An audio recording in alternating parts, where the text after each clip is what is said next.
اب آپ اس مبارک سلسلے کا 24واں حلقہ سماعت فرمائیں۔ جو ہونا تھا وہ تو ہوا، لیکن یہ بتاؤ کیا یہ محمد مصطفیٰ اللہ کا سچا نبی؟ اس نے کہا اللہ ہے سچا، اللہ کا سچا نبی۔ اس نے کہا وہ نبی سچا ہے۔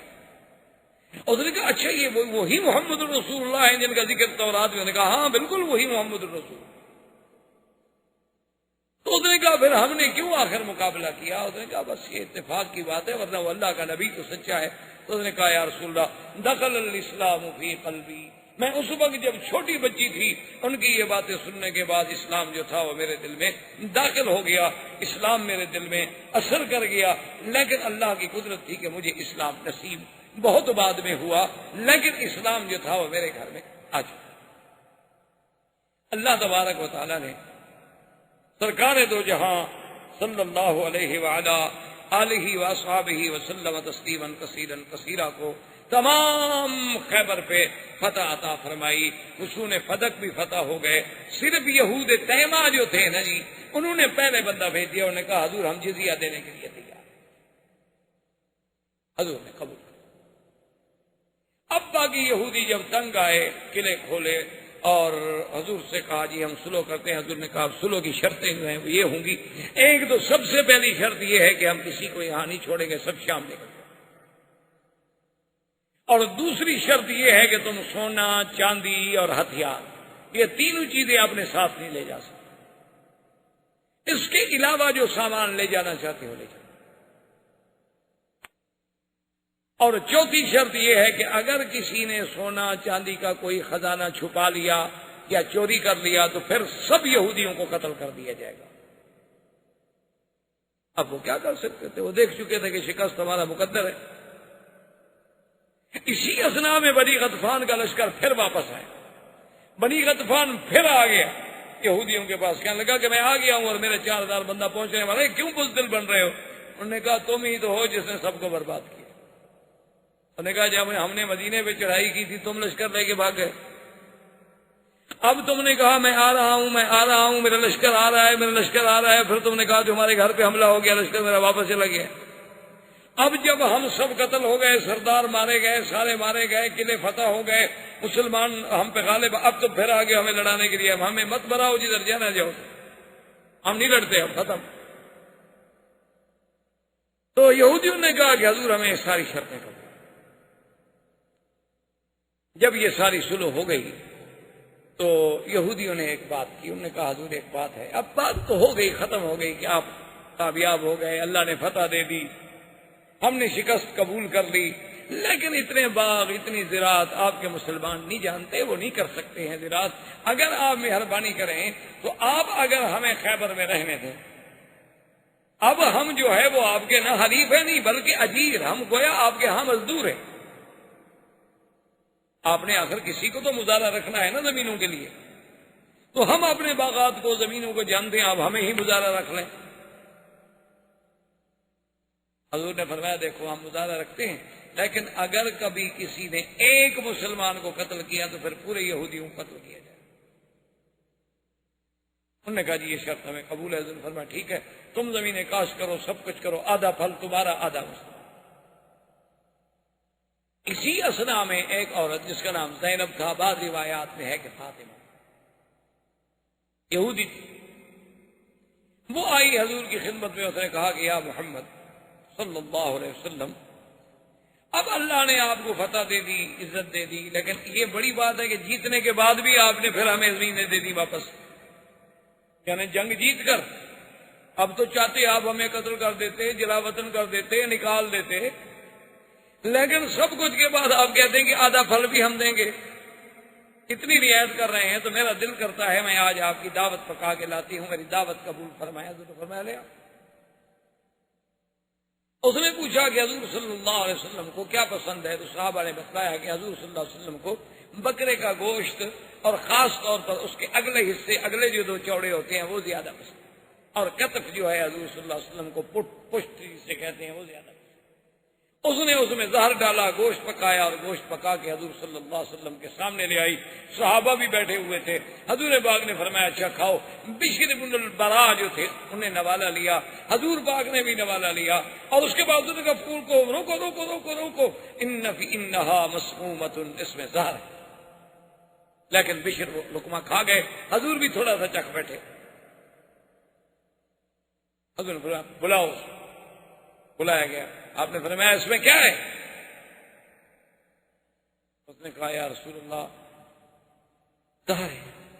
لیکن آپ کو کیسے پتا چلا ہے؟ آپ نے فرمایا مجھے اس بکری کے گوشت نے بتایا ہے کہ لا تاکلنی یا محمد، مجھے مت کھاؤ، انا مسموم، میں زہریلا ہوں. لیکن بشر بیچارے نے چونکہ نوالا نگل لیا تھا، اس پر زہر کا اتنا اثر ہوا کہ اسی وقت ان پہ شلل ہو گیا، ان پہ فلج گر گیا، اور 1 سال کے بعد وہ بیچارے شہید ہو گئے. اور اسی کے جرم میں حضور نے بس اس عورت کو سزائے قتل دی. اسی اسنا میں ایک مسلمان نے آ کر بتایا، اس نے کہا کہ یا رسول اللہ، انہوں نے آپ کے ساتھ معاہدہ کیا ہے کہ ہم سونا چاندی جو ہے نہیں چھپائیں گے. وہ ان کا سب سے بڑا سردار جو ہے کنانہ ابن ابی الحقیق، کو خود سونا چاندی چھپایا ہوا ہے اپنے قلعے میں، ہمیں نہیں بتلایا. حضور پاک جب گئے، خزانہ ملا، کنانہ ابن ابی الحقیق کو بلایا. اس نے کہا ہاں یا رسول اللہ، میں نے غداری کی ہے. آپ نے فرمایا اگر غداری کی ہے تو غدار کی سزا موت ہے. اس کو حضور صلی اللہ علیہ وسلم نے قتل کی سزا جاری کر دی. اور حضور صلی اللہ علیہ وسلم خیریت کے ساتھ عازم مدینہ منورہ ہوئے کہ اللہ نے خیبر میں فتح عطا فرما دی. اب مکے والے جو تھے وہ انتظار میں تھے کہ ہمیں پتہ نہیں چل رہا کہ خیبر کا کیا ہوا. ایک آدمی تھا حجاج ابن علات، وہ آیا، مسلمان ہو گیا. اس نے کہا حضور میں اسلام تو لے آیا ہوں لیکن میرا بہت سارا پیسہ پھنسا ہوا ہے مکے میں، اگر اجازت ہو تو میں جا کر اپنا پیسہ، اپنا مال وغیرہ تو مکے والوں سے وصول کر لوں. حضور نے فرمایا اجازت. نے کہا حضور اجازت دے رہے ہیں تو مجھے تو وہاں یہ نہیں بتانا ہوگا کہ میں مسلمان ہو گیا ہوں. میں نے بتا دیا پھر میرا مال کون دیتا ہے؟ اور پھر مجھے کچھ جھوٹ ووٹ بھی بولنا پڑے گا. حضور نے کہا اپنے مال کے لیے، اپنے حق وصول کرنے کے لیے اس قسم کی باتوں کو جھوٹ نہیں کہا جا سکتا، یہ ہیلا، ایک بہانہ. وہ جناب مکے میں پہنچا، مشرکین انتظار میں تھے. ان نے پوچھا کہ ہاں تم آئے ہو خیبر سے، بتلاؤ کیا پیچھے ہے تمہارا؟ انہوں نے کہا خوش ہو جاؤ مکے والو، اسرا محمد مصطفیٰ قید ہو گئے، اور خسر مسلمان سب شکست کھا. حضور خود قید ہو گئے، وہ لا رہے ہیں ابھی مکے میں تمہارے حوالے کرنے کے لیے. اور نے کہا جی کمال ہے یار، تم نے تو ایسی خوشخبری ہمیں سنائی ہے نا کہ بس ہم تو کل حفل منائیں گے، اور جناب مبارکیں اور دعوتیں اور پارٹیاں اور رقص و سرود شروع ہو گئے. اس نے کہا بابا بات سنو، مہربانی کرو جلدی سے میرا مال واپس کرو، مسلمانوں کو شکست ہو گئی ہے، مدینے میں مال بیچ رہے ہیں، میں جلدی جا کے ان کا مال خریدنا چاہتا ہوں. وہ کہتا ہے کہ جناب جس مال کی مجھے مہینوں میں ملنے کی امید نہیں تھی. انہوں نے کہا تم نے ایسی خوشخبری سنائی ہے، رات لو سارا مال. ایک رات میں سارے پیسے جمع کر کے دے دیے. لیکن حضرت عباس جب وہاں تھے، یہ مکے میں تھے اس وقت، تو ان کو جب یہ پتہ لگا کہ حضور قید ہو گئے، مسلمانوں کی شکست ہو گئی، تو وہ اتنے ان پہ صدمہ ہوا کہ وہ بیچارے چارپائی سے لگ گئے. 3-4 روز کے بعد انہوں نے حجاج بن علات کے پاس آدمی بھیجا کہ میں بیمار ہوں، مجھے تکلیف ہے، مجھے گھر میں آ کے ملو. حجاج بن علات جب جا کے گھر میں ملا تو عباس جو ہیں وہ بڑے پریشان ہیں، اور نے کہا سیدھی سیدھی بات بتاؤ، میرے اوپر تو صدمے کا پہاڑ ٹوٹ پڑا ہے، 1000 اختلافات ہوں، لیکن آخر محمد بدری قید ہو گئے، آخر حضور کے چچا ہے. اس نے کہا بات سنو، یہ راز رکھو گے؟ سردار ہو، دیکھو بات دل میں رکھنا. انہوں نے کہا دل میں. انہوں نے کہا میں تو خود مسلمان ہو گیا ہوں، کوئی قید نہیں ہوا، وہ تو یہود تباہ برباد ہو گئے، وہ تو سارے قلعوں پر مسلمانوں کے پرچم لگ گئے، مسلمانوں کو فتح ہو گئی، یہود کوئی شام چلے گئے، کوئی جزیہ دینے پہ آ گئے، کوئی وہاں نوکر بن کے کھیتی باڑی کر رہے ہیں، اور حضور خیریت سے مدینے جا رہے ہیں. یہ تو میں نے اپنا مال وصول کرنے کے لیے جھوٹ بولا ہے. اس نے کہا اچھا ٹھیک ہے، چلو بس میں کسی سے بات نہیں کروں گا. اس کے بعد یہ مال لے کے نکل پڑا، اور دوسرے دن یہ خبر سننے کے بعد حضرت عباس تو فوراً ٹھیک ہو گیا. وہ تو ایک نفسیاتی حملہ تھا. خوشی میں آپ نے لباس پہنا، غسل کیا، عطر لگایا، بڑا اچھی پوشاک پہنی اور کعبے کا طواف.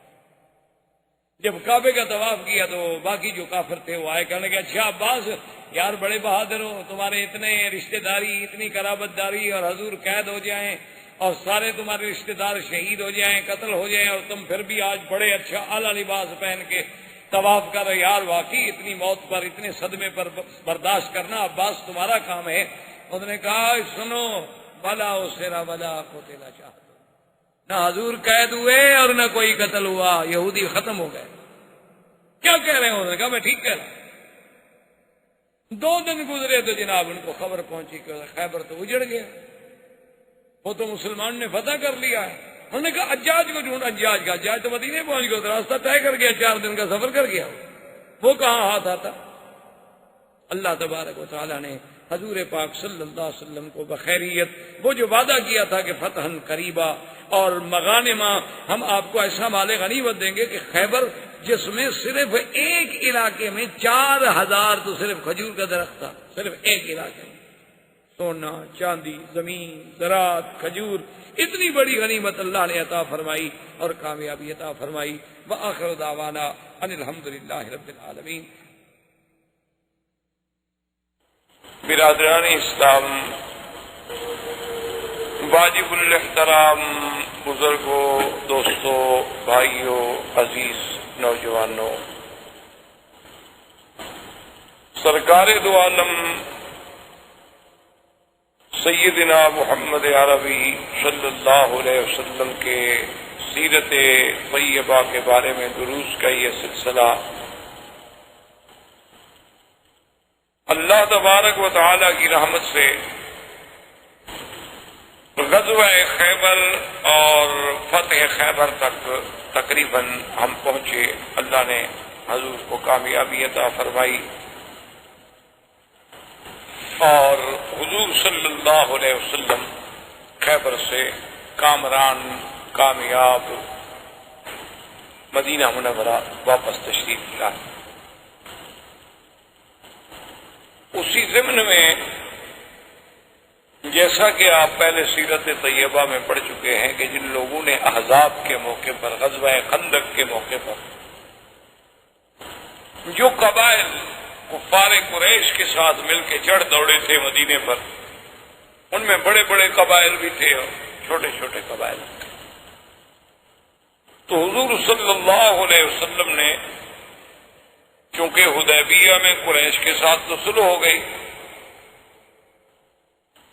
اور کچھ لوگ جو تھے وہ قریش کے حلیف بن گئے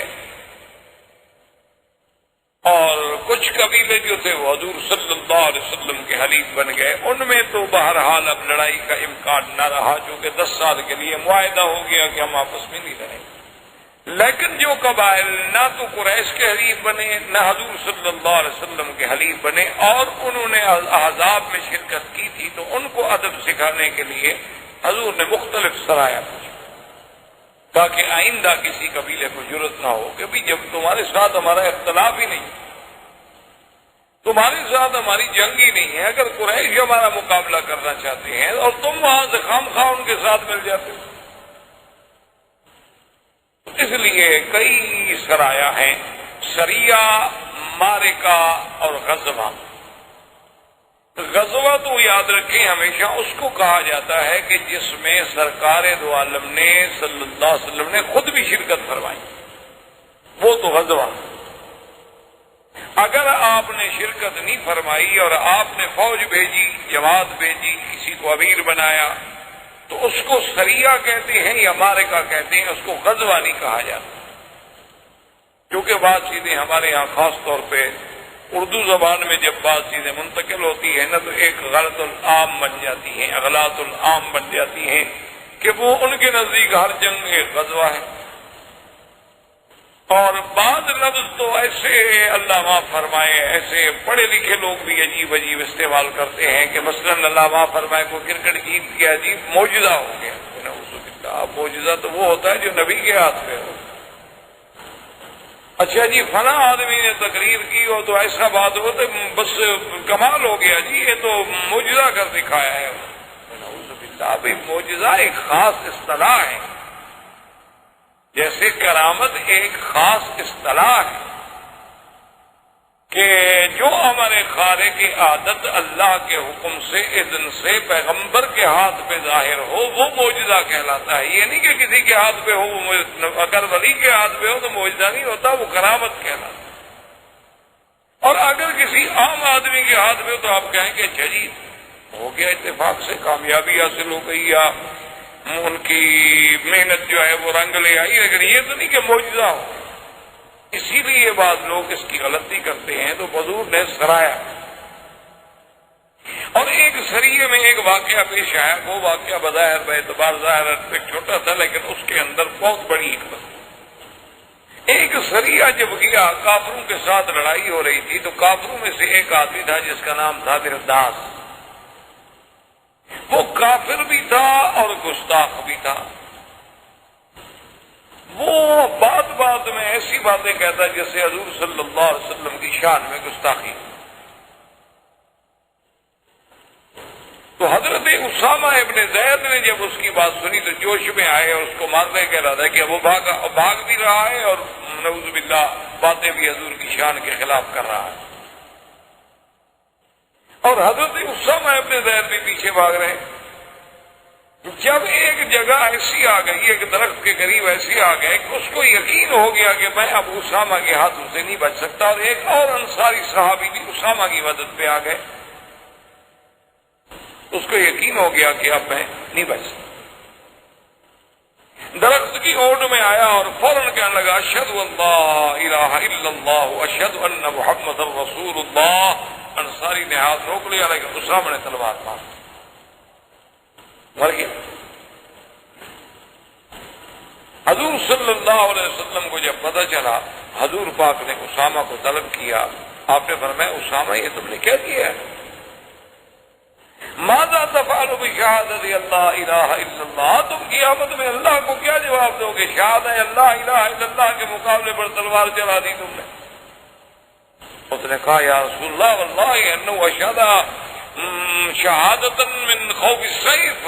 حضور وہ تو نعوذ باللہ آپ کی توہین کر رہا تھا اور اس بھاگتے ہوئے بھی توہین کرتا جا رہا ہے, لیکن جب میری تلوار اس کی گردن پہ آ گئی اور اس کو یقین ہو گیا کہ میں نہیں بچ سکتا تو تلوار کے ڈر کے مارے اس نے کلمہ پڑھا ہے. حضور نے فرمایا اللہ شققت قلبہ, کیا تم نے اس کا دل بھی چیر کے دیکھ لیا تھا کہ اس نے ڈر کے مارے پڑھا ماذا تفعل بلا الہ الا اللہ ماذا تفعل بلا الہ الا اللہ. اسامہ یہ تم نے کیا کیا؟ تو اس سے یاد رکھیں کہ ایک کتنا عظیم درس ملتا ہے کہ بھئی کلمے پڑھنے والے کو بلا وجہ کافر نہ کرو, کیونکہ ہمیں شریعت حکم دیتی ہے ظاہر کا. شریعت کے احکام جو ہیں وہ ظاہر پہ ہوتے ہیں. اما السرائر وفی علم اللہ, باطن کے علوم تو اللہ گیا. تو اس لیے اسلام کا یہ حکم ہوتا ہے کہ بلا وجہ کسی کو کافر نہ کہیں, اور اگر کوئی بندہ کلمہ پڑھتا ہے تو پھر اس پر آپ حملہ نہ کریں, چونکہ وہ کلمہ پڑھ لیا مسلمان ہے. اب آپ یہ نہ کہیں اس نے ڈر سے پڑھا ہے, اس نے پیسے کے لیے پڑھا ہے, اس نے کسی عورت سے شادی کرنے کے لیے پڑھا ہے, کسی طرح پڑھا ہے لیکن کلمہ تو اس نے پڑھ لیا ہے. اسلام اتنا بڑا درس دیتا ہے کہ بلا وجہ کسی کلمہ کو انسان کو کافر کہنا یا بلا وجہ کسی کلمے پڑھنے والے کو قتل کرنا نہیں. ہم ظاہر پہ دیکھیں گے اگر وہ منافق ہے تو پھر قیامت میں پکڑا جائے گا. ان المنافقین فی الدرک الاسفل من النار, اللہ ان کو زیادہ سے زیادہ سزا دے. اسلام ظاہر کو قبول کر. اب ان واقعات کے بعد سرکار دو جہاں صلی اللہ علیہ وسلم نے اعلان فرمایا عمرۃ القضاء کا, جو کہ 1 سال گزر گیا اور حضور صلی اللہ علیہ وسلم بغیر عمرے کے واپس تشریف لے گئے تھے اور عمرۃ القضاء کرنا ہے. اسی لیے یہ بھی ایک سیرت سے ہمیں سبق ملا کہ اگر آپ نے مثلاً احرام باندھا ہے اور آپ روک دیے گئے, اور ہمارے ہاں تو خیر یہ ایک عام بات بن گئی ہے نا کہ انڈیا سے احرام باندھیں گے, پاکستان سے احرام باندھیں گے, فلائٹ کینسل ہو گئی, اس فلائٹ میں اوور لوڈنگ ہو گئی, جہاں جگہ نہیں ملی تو وہی پھر چاہتے ہیں اتار کے کپڑے پہن کے گھر چلے جائیں گے, پھر دوسرے دن آ جائیں گے پھر احرام باندھ. تو یہ کوئی مذاق نہیں ہوتی عمرہ.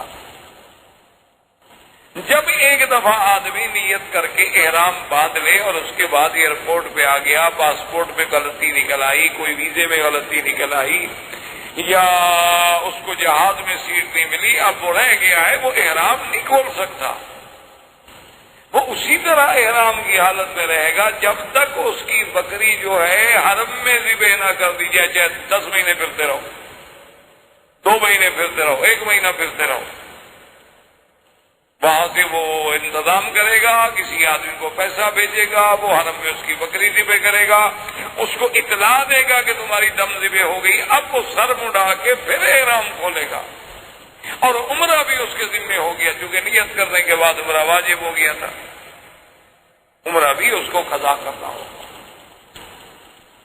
جیسے کہ حضور صلی اللہ علیہ وسلم کو جب کفار قریش نے روک دیا تو آپ نے باقاعدہ اپنا سر مڈایا، احرام کھولا، اور پھر اگلے سال عمرۃ القضاء کا اعلان کیا۔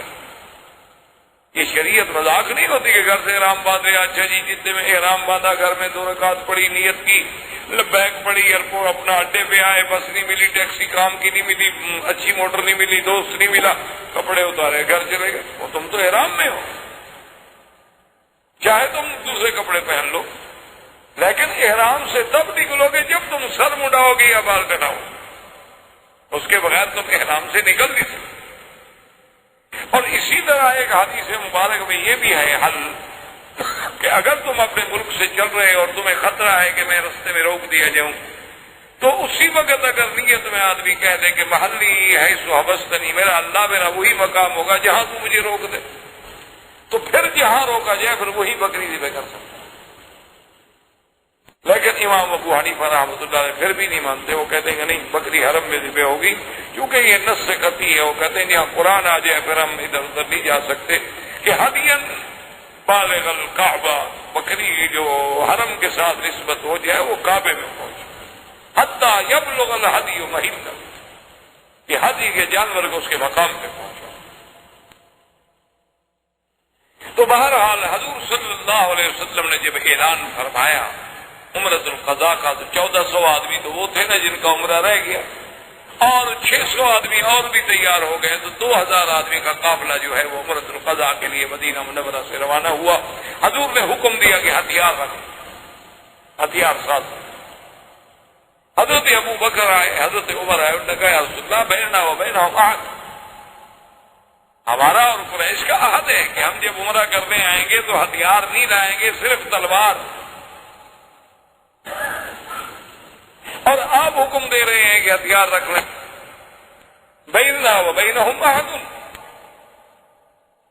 حضور پاک صلی اللہ علیہ وسلم نے فرمایا، آپ نے فرمایا کہ یا ابا بکر انی اخاف الغدر من قریش، مجھے قریش پر اعتماد نہیں ہے، مجھے غدر کا خوف ہے کہ وہ دھوکہ کریں گے، اور اگر انہوں نے دھوکہ کر دیا تو پھر ہم کیا کریں گے؟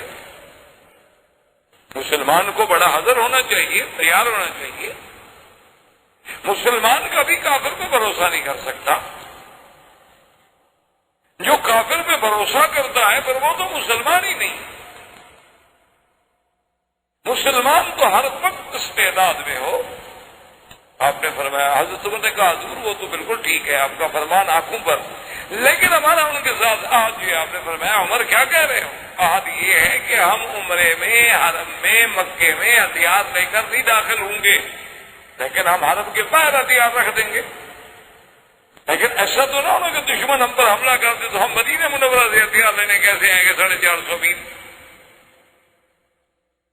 تو اب حضرت عمر کو بھی بات سمجھ آ گئی، حضور نے فرمایا ہتھیار لے لو، اور حضور صلی اللہ علیہ وسلم جب حد حرم پہ پہنچے اور آپ نے حکم دیا کہ بھئی کیونکہ ہتھیار ہم نے حرم میں لے کر نہیں جانے، ہمارا معاہدہ ہے، ہتھیار باہر رکھ دو، لیکن 200 آدمی یہاں چھوڑو جو ہتھیاروں کی حفاظت کریں، اور اگر خدا نہ کرے، یعنی آپ اندازہ فرمائیں حضور کی دور اندیشی کا، اسی لیے آپ جنگ احد کا کبھی پلان دیکھیں، نقشہ دیکھیں۔ ابھی ایک بہت بڑے معروف جرنل تھے ہمارے پاکستان میں، بڑا نامور جرنل تھا، تو اس نے جنگ احد پہ باقاعدہ ایک کتاب لکھی اپنی ریٹائرمنٹ کے بعد۔ ریٹائر ہونے کے بعد جب وہ مدینہ منورہ آئے ان کو بھی عشق تھا حضور صلی اللہ علیہ وسلم سے، مسلمان کو تو عشق ہوتا ہے. تو وہ جب مدینہ منورہ میں آئے تو انہوں نے اس جنگی نقطۂ نظر سے پورے مدینے کا سروے کیا، پھر احد گئے، پھر احد میں وہ مواقع تلاش کیے کہ حضور پاک نے تیر اندازوں کو کہاں کھڑا کیا، اپنی فوج کہاں کھڑی کی، قریش کی فوج کہاں کھڑی تھی، سوار کہاں کھڑے تھے، اور خالد بن ولید نے کہاں سے حملہ کیا، اور یہ سارے واقعات جتنے اس کو حدیث و تاریخ کی روشنی میں ملتے تھے وہ سارے واقعات کو لیا اور پھر پورا نقشہ بنایا. اور اس کے بعد پھر اس نے جنگی حکمت عملی پر اور دیگر جنرلز جو ہیں ان کے مختلف حوالے دیے اور ثابت کیا کہ آج 1400 سال کے بعد جدید طریقہ حرب کا کوئی ماہر بھی آ جائے تو اس سے اچھا نقشہ نہیں بنا سکتا جو حضور نے اس وقت بنایا صلی اللہ علیہ وسلم. یعنی اقرار کیا کہ حضور صرف اللہ کے نبی نہیں بلکہ سب سے بہتر جرنیل بھی. کہ اتنی اچھی تخلیق. اب دیکھیں نا کہ حضور صلی اللہ علیہ وسلم کی نظر جہاں گئی ابو بکر عمر کی نظر نہیں گئی. کبھی قریش مکہ ہے دھوکہ کرتے تو پھر ہم کیا کریں. اور چلو ایک تلوار کی اجازت ہے وہ ہمارے ساتھ ہوگی، اگر مکے میں لڑائی ہو بھی جائے تو چلو 2 گھنٹے 4 گھنٹے 6 گھنٹے تو ہم مقابلہ کریں گے نا. اچھا اب اگر ہم ہتھیار رکھ کے یہاں چلے جائیں اور 10 آدمی بٹھا دیں وہ آگے چھین لیں. اچھا وہ نہ بھی چھینے لیکن لڑائی ہو جائے تو 10 آدمی سارا ہتھیار اٹھا کے ہمیں کیسے پہنچائیں گے. اور پتہ نہیں 200 آدمی یہاں بیٹھے حرم کے بعد بیٹھے رہو. اگر تمہیں پتہ لگے کہ کفار مکہ نے غداری کی ہے اور دھوکہ کیا ہے اور ہمارے ساتھ قتال شروع ہو گئی ہے تو فوراً ہتھیار لے کے ہمیں پہنچاؤ. اور اگر سنو کہ کوئی جھگڑا نہیں ہوا تو جو جماعت عمرہ کر لے گی ان میں سے پھر 200 آدمی ہم بھیج دیں گے، وہ آ کے پہرا دیں گے اور آپ جو ہے جا کے عمرہ مکمل کریں. حضور صلی اللہ علیہ وسلم تشریف لے آئے اور ابھی آپ حدود حرم میں داخل نہیں ہوئے تھے کہ ابو سفیان کا وفد پہنچا. اس نے کہا یا رسول اللہ بینک عہد، کہ آپ سلا نہیں لائیں گے، ہمیں پتہ لگا ہے کہ آپ ہتھیار لے کے آئے ہیں. میں ہتھیار دے کے لوگ خارجی حرم رکھ دیے، ہم حرم میں نہیں لا رہے. اب چپ ہو گئے، حل کوئی. تو ابو سفیان نے اپنے دوستوں سے مشورہ کر کے ایک بات سوچی اور اس کا آ کے اعلان کر دیا مکے میں کہ مکے والوں فوراً اپنے گھروں سے چھوڑ کے نکل جاؤ اور پہاڑوں پہ چلے.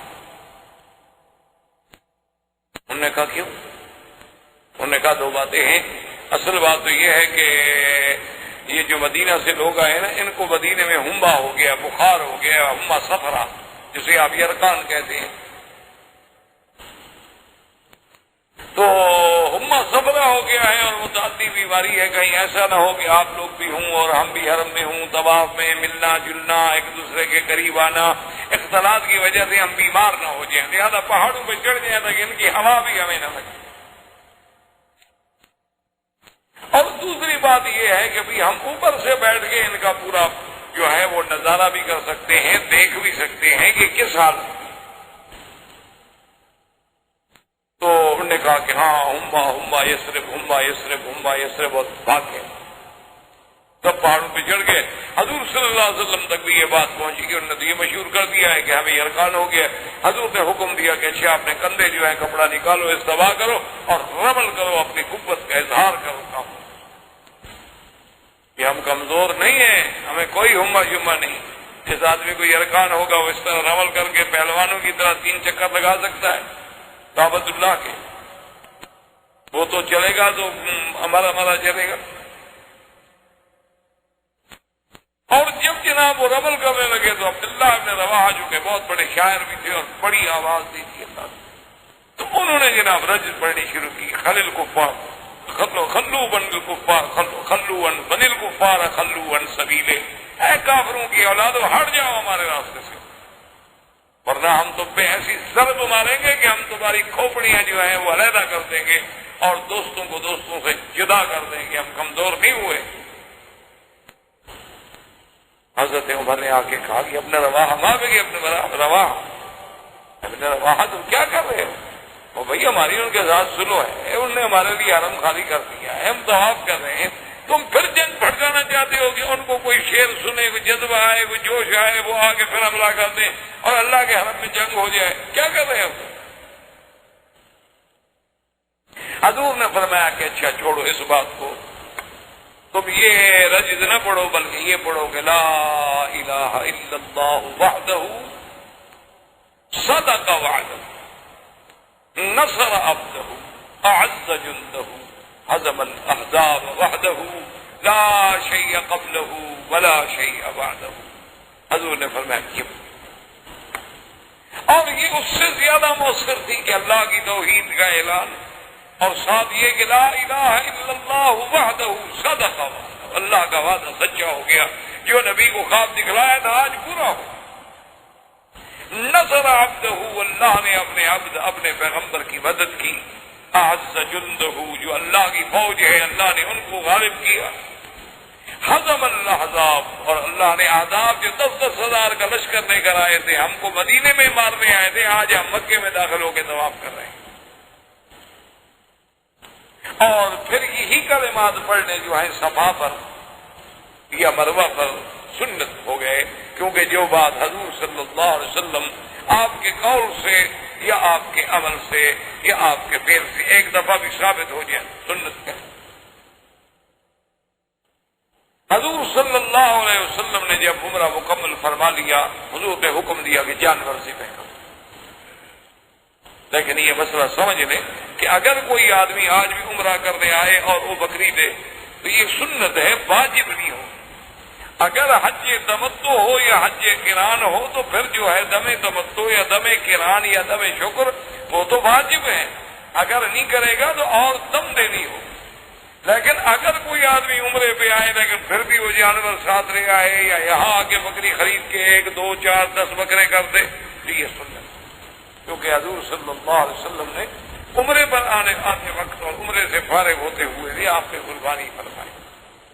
حضور صلی اللہ علیہ وسلم نے حلق فرمایا، صحابہ نے حلق فرمایا، کسی نے قصر فرمایا، احرام کھول دیا گیا اور 200 صحابہ کو بھیجا گیا، اور جو آدمی سلا پر پہراتے رہتے وہ پھر عمرہ ادا کرنے کے لیے انہوں نے بھی عمرہ ادا کر دی. حضور صلی اللہ علیہ وسلم نے پیغام بھیجا ابو سفیان کو کہ ابو سفیان چونکہ تم سردار ہو مکے کے اور ہم مکے میں آئے ہیں، اور حضور 7 سال کے بعد داخل ہوئے تھے مکے میں، کیونکہ اب 7 ہجری آ گئی،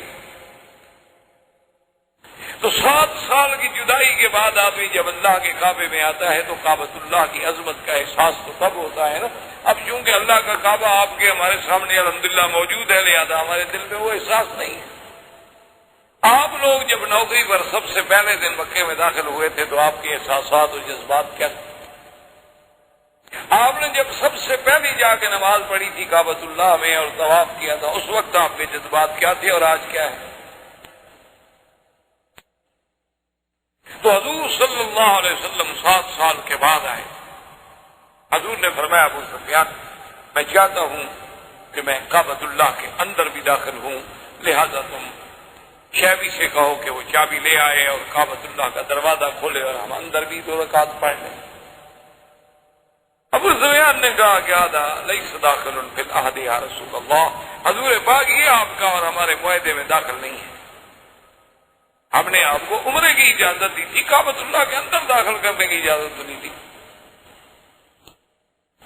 حضور نے فرمایا عجیب بات ہے بھئی، ہم نے عمرہ کر لیا، طواف ہم نے کر لیا، صفا مروہ ہم نے توڑ لی، صلہ ہمارے پار ہیں، ہر بات بالکل خیریت کے ساتھ جاری. اگر ہم کعبۃ اللہ کے اندر 2 رکعت پڑھ لیں گے تو اس میں معاہدے کی کیا بات ہے؟ اس نے کہا نہیں حضور یہ معاہدے میں شامل ہے. حضور نے فرمایا ٹھیک، نہیں دیتے ہو اجازت، ٹھیک. حضور نے فرمایا اچھا بلال تم ایسا کرو، یہ کعبے کے اندر تو ہمیں نہیں جانے دیتے، تم کعبے پہ چڑھ جاؤ اور اذان. اب بلال بیچارہ کیسے چڑھے، اس کو سیڑھی تھوڑی دے دیں، تو کعبۃ اللہ کو پکڑ کے بلال چڑھ گئے. بلال اس نے حجر اسود کے قریب سے غلاف پکڑنا جو شروع کیا نا، جو غلاف کو پکڑتے پکڑتے کعبے کی چھت پہ چڑھ گئے. وہاں جا کے جب اذان دی تو اکرما نے اذان سنی. ابھی اکرما اسلام نہیں لائے تھے، مسلمان نہیں ہوئے تھے، اور یہ ابو جہل کا بیٹا تھا۔ کہنے لگا الحمدللہ بات بالحکم، کہنے لگا شکر ہے کہ میرا ابا مر گیا، ورنہ وہ آج اگر ہوتا تو اس کے دل پہ کیا گزرتی، ھذا عبد اسود یعلو علی سطح الکعبۃ یکبر۔ عجیب بات ہے، ہم لوگ یہاں سردار ہیں اور یہ کالا غلام کعبے پہ کھڑے ہو کے اللہ اکبر کر رہا ہے، یہ کیا ہے؟ ہمارے لیے تو مرنے کا مقام ہے کہ تکبیر کے نعرے بلند ہو رہے ہیں۔ ابو سفیان کو کیا چھیڑا؟ ابو سفیان نے کہا دیکھو اپنے کعبے میں داخل نہیں ہونے کا، اس سے تو بہتر تھا کہ تم چابی دے دیتے، چلو کعبے کے اندر تو نماز پڑھتے، کعبے کے اندر اذان دیتے تو کوئی سنتا تو نہیں، تم نے زیادتی کی ہے، تم چابی دے دیتے۔ چابی نہ دینے کی وجہ سے دیکھا ہے کہ اذانیں ہو رہی ہیں اور سارے ہم پہاڑ سے سن رہے ہیں۔ انہوں نے کہا ٹھیک ہے، آخر نماز جو پڑھتے ہیں تو اذانیں تو دینی ہے۔ خیر بہرحال جب 3 دن گزر گئے، حضور صلی اللہ علیہ وسلم نے ابو سفیان کے پاس پیغام بھیجا کہ اگر تم اجازت دے دو تو میرا دل چاہتا ہے کہ ہم 2 دن اور قیام کریں۔ انہوں نے کہا کہ لا، اللہ تو بیننا و بینکم ثلاثۃ ایام، ہمارا آپ کا معاہدہ یہ تھا کہ ہم 3 دن کے لیے مکہ آپ کو خالی کر دیں گے، ہمارا نے اپنا وعدہ پورا کر دیا ہے، مزید رہنے کی ہم اجازت دے دیں۔ ٹھیک اجازت نہیں دیتے، ہم جا رہے ہیں۔ حضور صلی اللہ علیہ وسلم نے تیاری فرمائی۔ اب جب حضور صلی اللہ علیہ وسلم جانے لگے تو صفحاء قریش، ان کو عربی میں کہتے ہیں صفحاء قریش، یعنی ان کے سمجھدار نہیں بلکہ یوں سمجھنے کے لونڈے، نوجوان، ان نوجوانوں کا گینگ جو تھا نا جی، یہ نئے لڑکے ہوتے ہیں نا، حالانکہ بڑے بڑے خاندانوں کے ہوتے ہیں لیکن کام ایسے کرتے ہیں جو عام بے وقوف بھی نہ کریں، یعنی عجیب جذبات ہوتے ہیں نا لوگ۔ ابھی میں آج ہی اخبار میں پڑھ رہا تھا، پتہ نہیں کتنی عورتوں کو طلاق ہو گئی کہ کرکٹ وہ ہار گیا وہ جیت گیا۔ خامد نے کہا کہ اچھا ہوا، بیوی نے کہا تم نے میرے فین کی توہین کر دی ہے، جھگڑا ہوا، نتیجہ طلاق۔ کرکٹ والے وہاں کھیل رہے ہیں، وہ یہاں گھر پر بات کر کے بیٹھے ہیں دونوں۔ انا للہ و انا الیہ۔ تو اس قسم کے لوگ صفحاء کہلاتے ہیں کہ بے وقوف۔ یہ عقل کی بات تو نہیں ہے نا کہ کرکٹ کوئی کھیلے بھی تم چھوڑ دو۔ ایک آدمی نے باپ کو مار دیا، باپ آ کے ٹی وی کے سامنے بیٹھ گیا، دیہاتی آدمی تھا، اس نے کہا میں بھی دیکھوں کرکٹ، حالانکہ اس بیچارے کو کیا پتا کہ کرکٹ کیا ہے، جیسے کافر کوئی چال سمجھ نہیں آتی، اسی طرح ان کا یہ کھیل کبھی آپ کو سمجھ آتا ہے؟ وہ خود ٹیڑھا ہے، کھیل بھی ٹیڑھے، کوئی ہار کے جیت جاتا ہے، کوئی جیت کے ہار جاتا ہے، یہ رن ریٹ ہے، یہ نمبر ہیں، یہ پوائنٹس ہیں، یہ فلان ہے، یہ سیمی فائنل ہے، یہ فائنل ہے، یہ کیا ہوگا، کیا چکر ہے؟ تیری ہر نگاہ میں الجھن، تیری ہر ادا میں بل ہے۔ انگریز ظالم ہے نا، اس کی تیری ہر نگاہ میں الجھن، تیری ہر ادا میں بل ہے، میری آرزو میں لیکن کوئی پیچ ہے نہ خو۔ اے مسلمان ہے، سیدھا کھیلنا ہے، آؤ تلوار پکڑو، بات کرو۔ یہ کون سی بہادری ہے کہ آپ یہاں سے بٹن دبائیں، ریموٹ کنٹرول کے ذریعے میزائل پھینک دیں؟ یہ بہادر قوم اسی طرح لڑتی ہے۔ دیکھا نہیں بہادر قوم ویتنام میں کیسے لڑی تھی، کیسے دم دبا کے بھاگی؟ ان کا 200 سپاہی میدان میں مر جائے نا، یہ ملک چھوڑ کے بھاگے۔ اتنی بزدل ترین قوم۔ اب یہ تو میرا بھائی کوئی بہادری نا، ہم یہاں محفوظ بیٹھے ہوئے ہیں اور جناب ہمارے سامنے نقشے بنے ہوئے ہیں اور ہر چیز جو ہے وہ زاویے پہ سیٹ ہے، اور یہاں بیٹھے بیٹھے صاحب نے بٹن دبایا اور یہاں سے ایک میزائل اڑا اور اس نے جا کے وہاں جناب تباہی ڈال دی۔ او جی ہم جیت گئے، کیا جیت گئے؟ منہ کالا ہو گیا بدبخت۔ تم چوری جو چھپکے سے وار کرے وہ بھی بہادر ہوتا ہے؟ ہم نے جناب یہ کر دیا، ہم نے ریڈیو کی بات پکڑ لی، ہم نے ٹی وی کی لہروں سے راستہ لے لیا، ہم نے ٹیلی فون کے ذریعے پکڑ لیا۔ وہ تم نہیں، بہادری کی بات یہ ہوتی ہے کہ جیسے مبارزت ہوتی تھی کہ سامنے آؤ، آ کے لڑو، اور یقین کریں مسلمان کتنا گیا گزرا ہے، آج بھی کفر اس کے سامنے کھڑے ہو کے نہیں لڑ سکتا۔ آپ نے دیکھا نہیں 7 لاکھ آدمی 400 مجاہدین سے لڑ رہے ہیں۔ کوئی عقل ہے یا نہیں؟ سمجھ ہے ایمان سے؟ ایک بندے کو اوپر ڈنڈا لے کے وہ کرے اور پھر بھی لڑ رہے ہیں. یعنی اگر آدمی کو شرم آئے تو ویسے گنگا میں ڈوب جائے. یار ہم کس کے اچھا لڑ کس کے خلاف رہے ہو جی؟ ہمارا ملک ہے، اپنے ملک کے خلاف لڑ رہے ہو. کوئی عقل ہے؟ تم اپنا ڈنڈا لے کے رات گھر لڑنا شروع کر دو بیوی سے بچوں سے تو کوئی کیا کہے گا؟ کہیں گے اس کو مینٹل ہاسپٹل میں شہر بھیجتا ہے، پاگل ہو گیا. آدمی دشمن سے لڑتا ہے، اگر اس کو اپنا ملک کہتے ہو تو پھر لڑائی بند، اور لڑائی کرتے ہو تو سیدھی بات کرو کہ ہمارا ملک نہیں ہے. لیکن کفر کی باتیں آپ کو سمجھ نہیں آئیں گی. اس وقت آئیں گی جب اللہ نور ایمان سے سینے روشن کر دیں گے، جب آپ صرف قرآن و سنت کی روشنی میں سوچیں گے. یہ نہیں سوچیں گے کہ یہ انڈین ہے، یہ پاکستانی ہے، یہ سندھی ہے، یہ نہیں. ایک بات سوچیں گے کہ یہ مسلمان ہے اور یہ کافر ہے. تو بہرحال حضور صلی اللہ علیہ وسلم جب آپ واپس آ رہے ہیں تو صفحہ قریش نے کیا کہا؟ انہوں نے کہا کہ نوجوان جناب چھوٹے ان کے اکٹھے ہو گئے. انہوں نے کہا ہم موقع اٹھائیں، ہم حملہ کرتے ہیں حضور صلی اللہ علیہ وسلم پر. صفحہ قریش اکٹھے ہو گئے، جناب آئے، حضور کو پتہ لگا. حضور نے فرمایا صحابہ کو ان کو اعلان کرو، ان کو کہو لڑنا ہے تو سفر کرو، حرم سے ہمیں نکلنے دو، آؤ لڑو. لڑنا ہے تو آؤ کھل کے لڑیے. کیا بات ہوئی کہ تم چوری چھپے ہمارے ساتھ لڑنا چاہتے ہو؟ یہ کوئی بات ہے؟ بڑے بہادر بنے پھرتے ہو. لڑنے کا شوق ہے، ہم حاضر ہیں، ہمیں صرف حرم سے باہر جانے دو، کیونکہ ہمارا معاہدہ ہے کہ حرم پہ ہم نہیں لڑیں. اب جب حضور حرم سے باہر آئے تو پتہ لگا کہ ہتھیار موجود ہے. حضور نے صاحب نے سلاح اٹھا لی، بھاگے. تو ایسے تھے پاگل، وہ تو آئے تھے اپنے نمبر بنانے کے لیے. حضور صلی اللہ علیہ وسلم خیریت کے ساتھ مدینہ منورہ تشریف لے آئے. اب جناب حضور پاک نے جہاں جہاں سرایا بیٹھے تھے نا جی، اس کے ساتھ دیکھیں ایک عظیم خطہ دیکھیں. اس لیے پوری دنیا یہ تسلیم کرتی ہے کہ سب سے بڑا انقلابی بھی اگر کوئی ہے تو وہ محمد رسول اللہ. ساری دنیا میں انقلاب آئے. آپ دیکھتے ہیں فرانس کا انقلاب ہے، آپ دیکھتے ہیں روس کا انقلاب ہے، کمیونزم کا انقلاب ہے. کیا ہے؟ اقتصادی مسئلے پہ، پیٹ کے مسئلے پہ، روٹی کے مسئلے پہ، مکان کے مسئلے پہ. یہ انقلاب کے آدمی سر سے لے کر پاؤں تک بدل جائے. یہ انقلاب اگر پلائے ہیں تو محمد رسول اللہ صلی اللہ علیہ وسلم کے ظالم کو راہب بنا دیں. اپنی بیٹیوں کو زندہ درگور کرنے والوں کو، لوگوں کی بیٹی کو بغیر سر رنگا نہ دیکھ سکے، اس کے سر پہ دوپٹہ ڈالنے والا بن جائے. اور جن کی زندگی نہب، لوٹ، مار، شراب پہ گزرتی ہے، ان کو راتیں مسلح پہ گزرے اور دن گھوڑے کی پشت پہ گزرے. یہ انقلاب جو حضور لائے ہیں، ایسا انقلاب کی دنیا اس کی کوئی مثال نہیں ہے. سب سے بڑا لیڈر، سب سے بڑا انقلابی، سب سے بڑے جرنیل، سب سے بڑی رحمت، سب سے بڑا رسول، امام الانبیاء، سید الرسل، خاتم النبیین صلی اللہ علیہ وسلم. آپ کی زندگی کا کوئی پہلو نہیں. گھر میں نظر ڈالیں گے تو آپ کو عظیم شوہر، عظیم باپ. اسی طرح آپ دیکھیں گے حتیٰ کہ بکریاں چرانے میں بھی دیکھیں تو آپ جیسا رائی آپ کو نہیں ملے گا. یعنی آپ کی زندگی کے کسی پہلو کو دیکھیں. اب حضور نے حکم دیا کہ بھائی صحابہ میں سے کچھ لوگ تیار ہوں اور بادشاہوں کو خط دیں.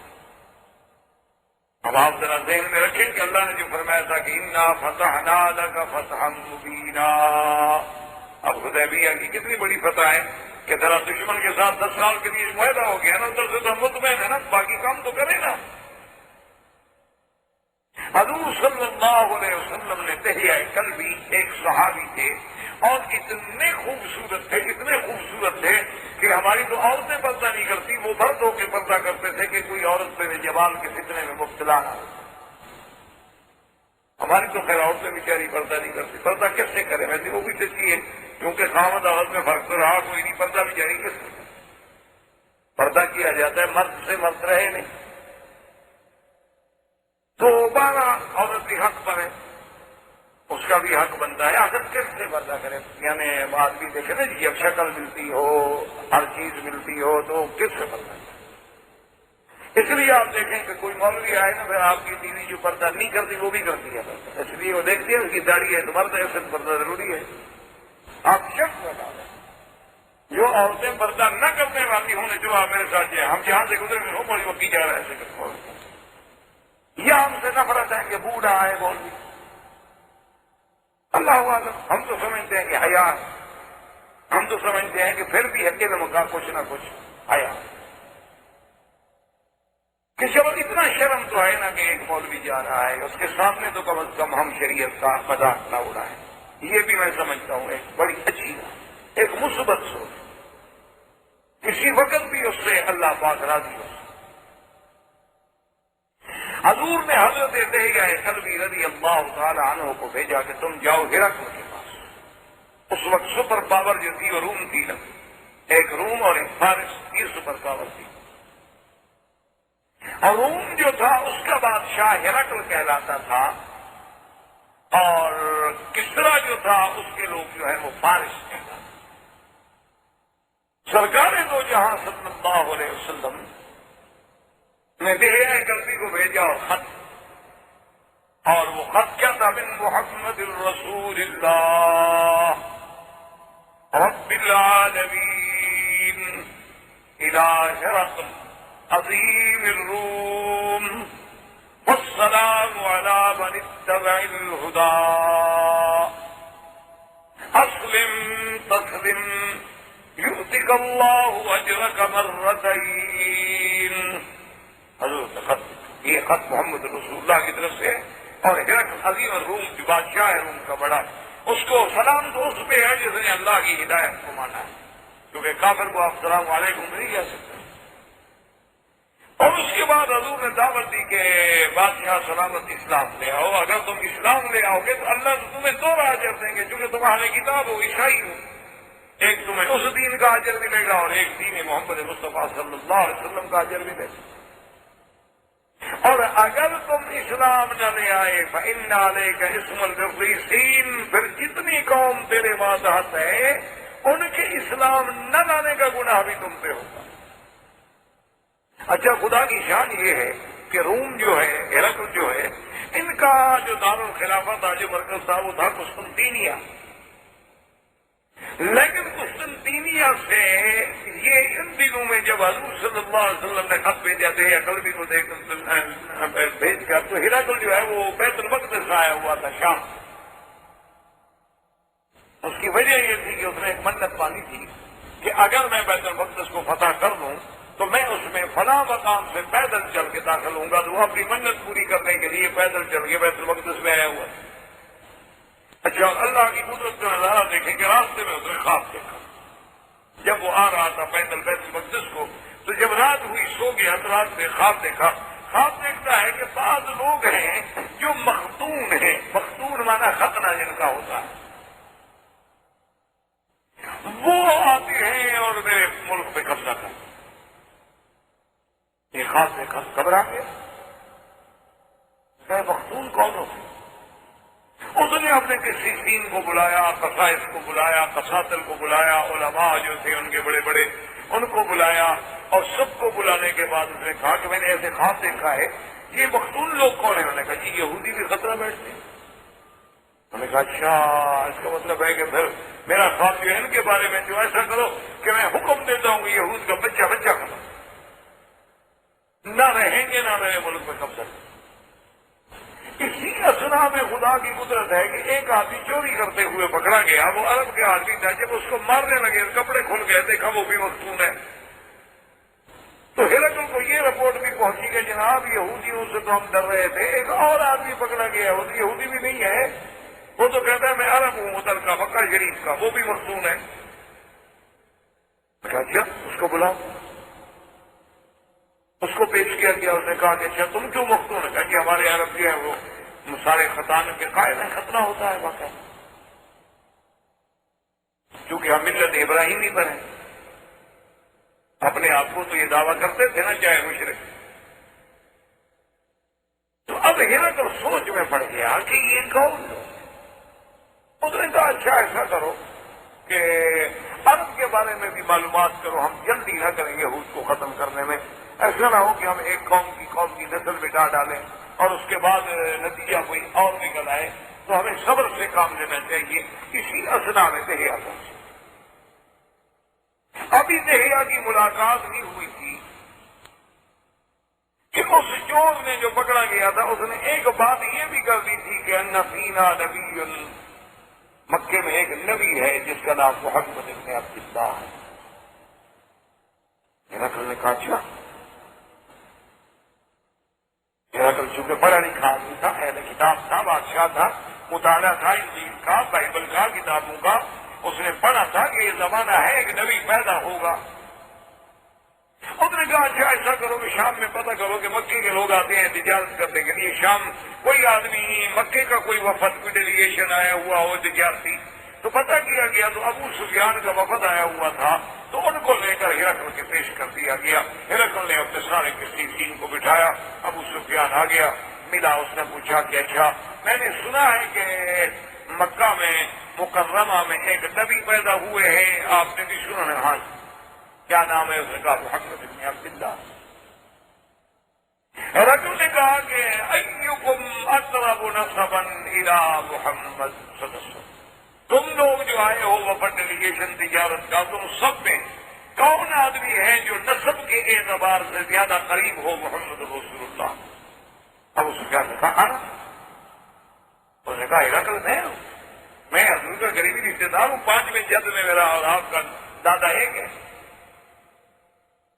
جتنے خامس میں ہم مشترک ہیں۔ اس نے کہا اچھا ابو سفیان، پھر جو بات میں تم سے پوچھتا جاؤں گا مجھے ایک تو بتاؤ نام کیا؟ اس نے کہا محمد ابن عبداللہ۔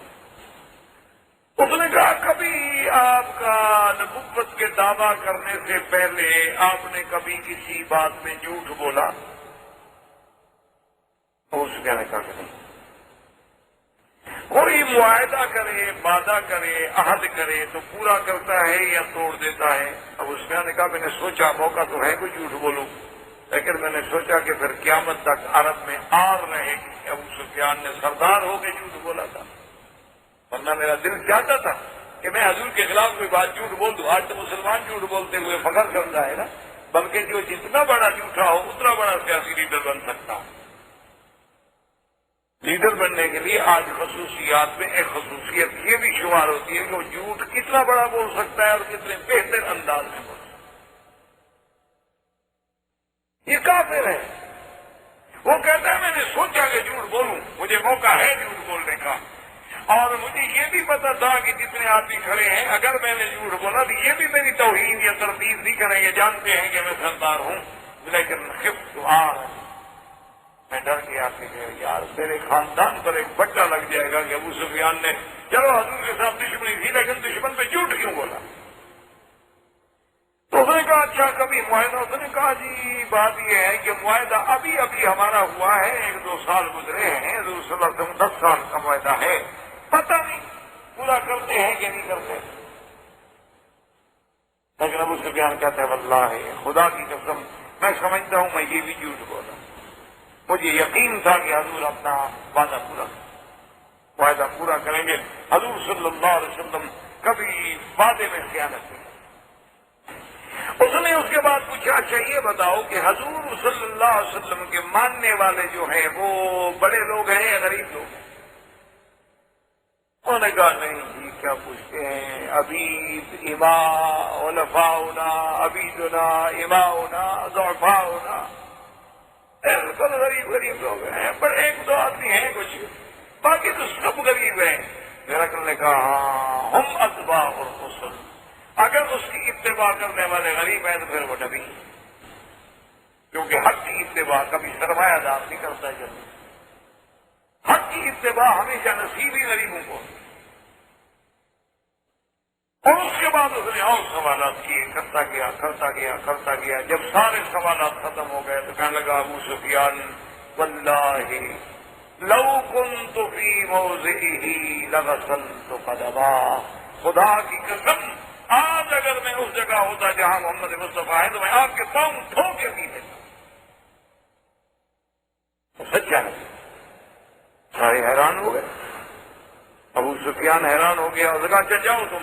جب باہر نکلا تو کہنے لگا ظہر امر ابی کبشا، اپنے ساتھیوں سے کہنے لگا یار سنو محمد مدنی کی بات کہاں جا پہنچی، ہم تو ادھر ادھر کی بات کر رہے تھے، دیکھو سپر پاور کا جو سب سے بڑا بادشاہ ہے، روم کا بادشاہ، وہ کانپ رہا ہے، وہ کہتا ہے میں ان کے پاؤں دھو کے پیوں گا۔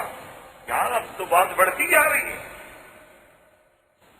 تو خیر تہیا آ گئے، تہیا نے آ کے جب خط دیا تو جب ہرقل نے خط پڑھا حضور کا تو رونے لگا۔ انہوں نے کہا تہیا ایک بات کرو، میں آخر بادشاہ ہوں، اتنا جلدی میں کوئی فیصلہ نہیں کر سکتا، تم کساتر ہمارا جو سب سے بڑا عالم ہے نا اس کے پاس یہ خط لے کر اس کو پوچھو کہ ہرقل کہتا ہے تمہاری کیا رائے ہے۔ جب کساتر کے پاس خط لے کر گئے، اس نے جب خط پڑھا تو اس نے کہا اشہد ان لا الہ الا اللہ واشہد ان محمد رسول اللہ، میں تو بھائی اسلام لے آیا، میں تو مانتا ہوں سچا نبی۔ اب ان کا سب سے بڑا آدمی کے ساتھ مسلمان ہو گیا۔ اس نے اپنے باقی علماء کو بلایا، اس نے کہا دیکھو میں اسلام لا چکا ہوں، اسلام قبول کرو۔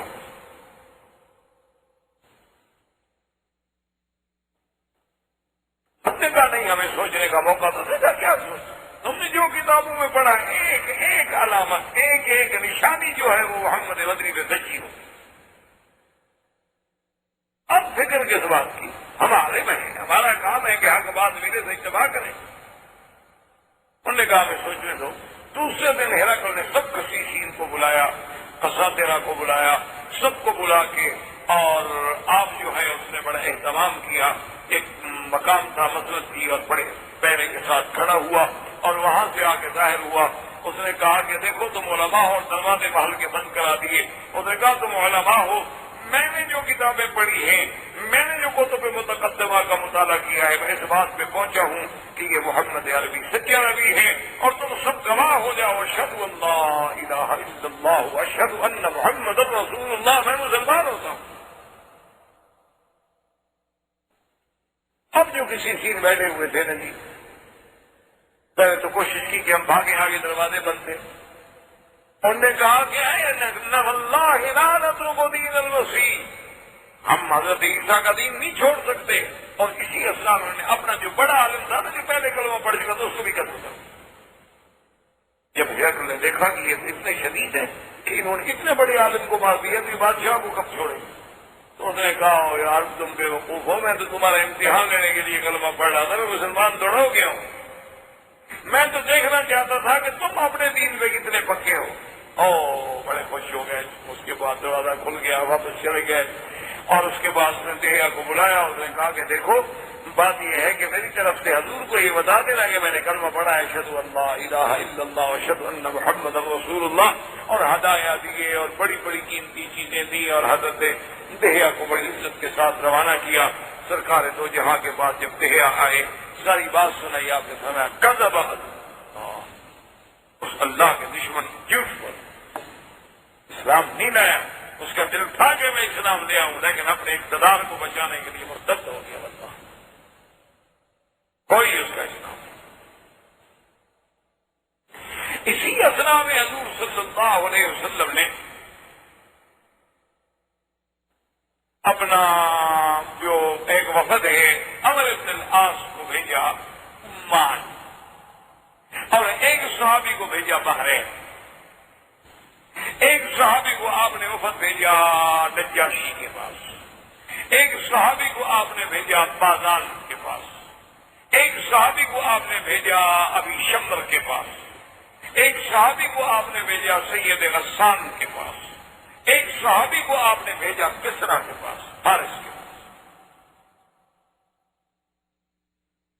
لیکن یہ وہ کسرا ہے کہ جب حضور کا خط آیا نا، خط پڑھنے لگے کہ من محمد رسول اللہ الى کسرا عظیم فارس، انہوں نے کہا اچھا قدم اسمہ علی اسمی، آپ نے اپنا نام پہلے لکھا اور میرا نام بعد میں لکھا ہے، غصے میں خط پڑھ، کہا جاؤ میں نہیں مانتا۔ حضور کو جب اطلاع ملی، اللہم مزقو ومزق ملکہ، یا اللہ اس نے تیرے نبی کے خط کی توہین کی ہے، اس کو بھی ٹکڑے ٹکڑے کر دے اور اس کے ملک کو بھی ٹکڑے، اور اللہ نے پھر ایسا ٹکڑے کیا کہ تاریخ اٹھا کے دیکھیں کہ پھر آبادی بھی ٹکڑے ٹکڑے ہو گیا کس کا۔ عمان میں یہ حضرت عمرو بن العاص بڑے صحیح آدمی، حالانکہ 5 مہینے ہوئے مسلمان ہوئے، کوئی لمبا عرصہ نہیں ہوا، لیکن آدمی بڑے مدبر. یہ عمان نہیں جس کو اردن کہتے عمان، جو بحرین سے آتے. وہاں جب پہنچے تو اس وقت اس علاقے میں 2 آدمی سرداری کرتے تھے، ایک کا نام تھا عابد اور ایک کا نام تھا جیفر. ایک حصے پر وہ بادشاہ تھا، ایک حصے پر عمرو بن العاص صحیح آدمی تھے. وہ جا کے وہاں رکے اور رکنے کے بعد انہوں نے معلومات کیے کہ بھی یہ بادشاہ کیسے ہیں، کس بات سے خوش ہوتے ہیں، کیونکہ بادشاہ ہیں، بادشاہ تو پھر بادشاہ ہی ہوتا ہے نا، اور ان کو کس انداز میں ملنا چاہیے، کون سی بات ان کو متاثر کرتی ہے، کون سی بات سے یہ ناراض ہوتے، سارے معلومات لینے کے بعد یہ پتا کہ اچھا ان 2 میں نرم کون ہے. اور اسی اسنا میں کسرا کو جب خط ملا نا حضور صلی اللہ علیہ وسلم کا، اس نے خط پڑھا تو اس خط وقت نے حکم دیا بازان جو تھا وہ کسرا کے بعد حتیٰ میں یمن کے ایک علاقے کا اس نے بتایا حکم کیا دیا. اس نے کہا کہ تم فوراً محمد رسول اللہ صلی اللہ علیہ وسلم کو جاؤ مدینہ منورہ اور گرفتار کر کے میرے پاس پیش. بازان ایک طاقت تھی اور پھر اس کے پیچھے کسرا تھا. بازان کو جب یہ خط ملا تو اس نے کہا کہ اس کے لیے اتنا میں تردد کرنے کی کیا ضرورت ہے، ہم اتنی بڑی طاقت ہیں، اب یہاں سے ہم فوجیں چڑھائیں اور مدینے میں جا کے حملہ کریں اور آپ کو گرفتار کریں، تو کچھ نہیں کوئی نہیں. اسے 2 آدمی بھیجے گے جا کے محمد عربی صلی اللہ علیہ وسلم کہہ دو کہ کسرا کا حکم ہے اور بازان نے ہمیں بھیجے، آپ چلے ہمارے ساتھ پیش ہو جائیں. 2 آدمی آ گئے حضور صلی اللہ علیہ وسلم کو آ کے ملے اور انہوں نے بازان کا حکم دیا کہ جی کس طرح کا حکم ہے کہ بھی حضور کو گرفتار کر کے پیش کیا جائے. بازان نے بھیجا ہے کہ میں نہیں چاہتا کہ بات بڑھ جائے کہ ہم مدینے والوں سے مقابلہ کریں اور آپ کو مقابلہ کر کے لے جائیں، آپ آ جائیں تاکہ ہم آپ کو کسرا کے حوالے کر دیں. آپ کو فرمایا اچھا ٹھیک ہے میں کل جواب دوں. اور کسرا بھی اس وقت رب کہلاتا تھا، جیسے فرعون کہتا تھا انا ربکم الاعلی، اسی طرح کسرا کے جو بادشاہ تھے وہ بھی اپنے آپ کو رب کہلاتے تھے. حضور صلی اللہ علیہ وسلم جب صبح آئے تو وہ آدمی آگے انہوں نے کہا جی کیا جواب تیاری کریں چلے ہمارے ساتھ. حضور نے فرمایا کہ بازان سے جا کے کہہ دو ان ربی قتل ربکم، تیرے رب نے تمہارے رب کو مار دیا. اس کے بعد مجھے تم نے پیش کرنا ہے نا، وہ مت مر گیا. جب وہ بندہ مر گیا میں کیوں جاؤں؟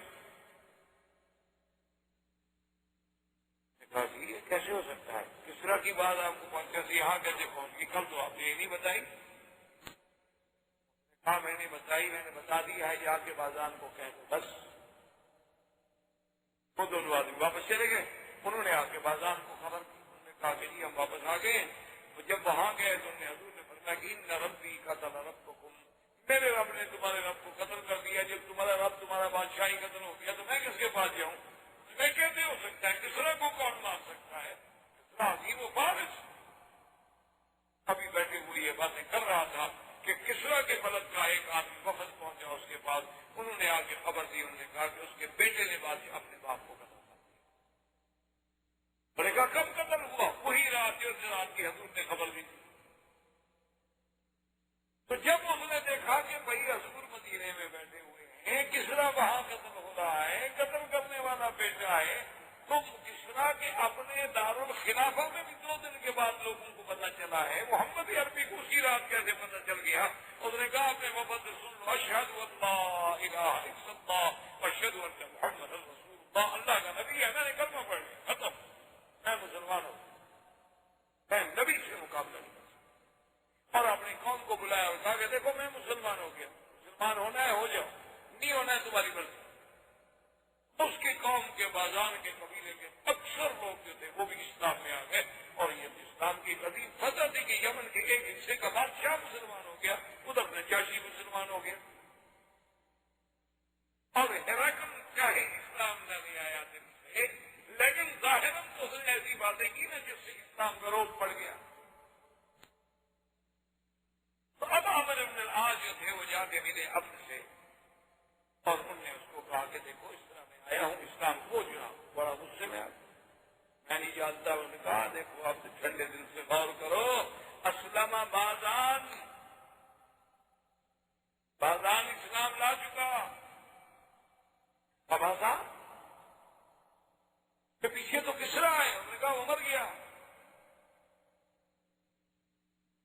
اچھا، اور نجاشی حبشے کا بادشاہ بھی مسلمان ہو گیا. نجاشی حبشے کا بادشاہ نے کہا سنو، اسلم والے کو بحرین ہمارے قریب جو ہے نا وہ بادشاہ بھی مسلمان ہو گیا، تو بھی کلمہ پڑھ لیا ہے. سوچو، غور کرو، اتنے بادشاہوں سے لڑو گے تم؟ اب ایک بات ادھر کا، اچھا مجھے غور کرنے دو، میں جعفر سے بھی بات کہا تمہاری مرضی. ادھر جا کر جعفر سے بات کی. جعفر نے کہا اچھا اس آدمی کو بلاؤ جو خط لایا ہے. عمرو بن العاص کو بلایا. عمرو بن العاص نے پھر اسلام کے محاسن، حضور صلی اللہ علیہ وسلم کے معجزات اور حضور صلی اللہ علیہ وسلم کا ہرقل کے پاس آدمی بھیجنا، ہرقل کا جواب دینا، یہ ساری باتیں جب پیش کی تو نے کہا اچھا دیکھو تم گواہ ہو جو ہم دونوں بھی گواہ. اب جب جعفر جو تھے یہ دونوں بھی مسلمان، اللہ تبارک و تعالیٰ نے ان کو بھی اسلام دیا. اسی طرح حضور صلی اللہ علیہ وسلم نے اپنا خط بھیجا بقوقس کے پاس. یہ بھی روم کے ایک علاقے کا بڑا تھا. بقوقس کو جب حضور صلی اللہ علیہ وسلم کو خط ملا، اس نے خط پڑھا اور اس کے بعد اس نے اپنے علماء سے رجوع کیا. ساری تسلی کرنے کے بعد اس نے بھی آ کر اپنے شاہی عدالت میں جہاں بیٹھتے تھے وہاں اپنے ایوان میں بیٹھ کے اس نے کہا کہ دیکھو لوگوں، مجھے تحقیق ہو چکی ہے وہ اللہ کے سچے نبی ہیں، میں بھی کلمہ پڑھتا ہوں اشہد ان لا الہ الا اللہ واشہد ان محمد رسول اللہ. اب ہر طرف سے اسلام اسلام، لیکن فتح مبین ہے حدیبیہ کہ نہیں؟ اس وقت تو کسی کو سمجھ نہیں آ رہی تھی کہ ہم تو بزدل بن کے سلو کر رہے ہیں، لیکن اللہ نے فرمایا انا فتحنا لک فتحا مبینا لیغفر لک اللہ ما تقدم من ذنبک وما تأخر ویتم نعمته علیک ویہدیک صراطا مستقیما وینصرک اللہ نصرا عزیزا. اب جب آپ سورت فتح پڑھیں تو پھر ان واقعات کو ذہن میں رکھیں، پھر دیکھیں قرآن کیسے سمجھا، پھر دیکھیں کہ قرآن کیسے سینے میں اترتا ہے. ایسے تو آدمی پڑھ کے چڑھ جاتا ہے، بس ہم نے فتح دی، آپ کو فتح دی اتر گیا، کیا فتح دی تھی. اب دیکھیں اس فتح مبین کے اثرات، حدیبیہ کی صلح کے اثرات، ماوراء حدیبیہ کی صلح کے اثرات. پھر ہر طرف سے اسلام اسلام اسلام. اور بقوقس نے پھر حضور صلی اللہ علیہ وسلم کی خدمت میں دو کنیزیں جو اعلیٰ خاندان سے تعلق رکھتی تھیں اور جبت کے معروف خاندانوں سے، اور ایک بغلہ کہتے ہیں کہ خچر، اور قیمتی ہدایا اور سونے چاندی کے دینار حضور کے پاس ہدیہ بھیجیے. یہ وہی بیوی ہے ماریہ قبطیہ جس کے ساتھ میرے حضور صلی اللہ علیہ وسلم نے شادی کی اور اپنی بیوی بنایا. اور یہ وہی ماریہ قبطیہ ہے جس کے بدن سے اللہ نے حضور کو بیٹا حضرت ابراہیم. تو اب حضور صلی اللہ علیہ وآلہ وسلم ان احوال میں کہ جب آپ نے حدود بھیجے اور اس کے ساتھ بعض قبائل اور بعض لوگ ایسے بھی تھے کہ جنہوں نے ابھی تک اسلام قبول نہیں کیا تھا، اور ان دنوں میں وہ جو عیینۃ بن حصن آپ جس کے بارے میں پڑھ چکے ہیں، احمد المضام بنی غطفان کا قبیلے کا سردار، اور اسی طرح بنی مرہ کا سردار حارث، ان دونوں نے جب بات سنی تو حارث نے کہا کہ اب تو ہرقل بھی ڈر گیا، اب تو کسرا بھی مر گیا، اب بہتر ہے کہ ہم مسلمان ہو جائیں، مسلمان ساتھ مل کے فائدہ اٹھا لیں. انہوں نے کہا کہ بات ٹھیک ہے. یہ دونوں ابھی مسلمان ہونے کے لیے نکلے تو ایک آدمی جا رہا تھا بازارہ، وہ عمرہ کرنے کے لیے جا رہا تھا، وہ بھی کہا کرتا اس نے کہا کہاں جا رہے تھے؟ مسلمان. جلدی نہ کرو، مسلمان نہ ہو، میں جا رہا ہوں عمرے پہ، مجھے مکے میں جا کے ذرا پتہ کرنے دو کہ قریش کا حال کیا ہے.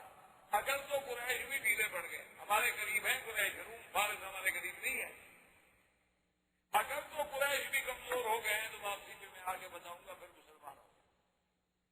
اور اگر قریش ڈٹے ہوئے ہیں نا تو پھر ہمیں ابھی قوم میں رہنا. خالد جیسا عقل والا آدمی، خالد جیسا ذہین آدمی، ابھی تک اس کو اسلام کی حقانیت معلوم نہیں ہو سکی، سمجھ نہیں آ سکی کہ اسلام ایک سچا مذہب ہے۔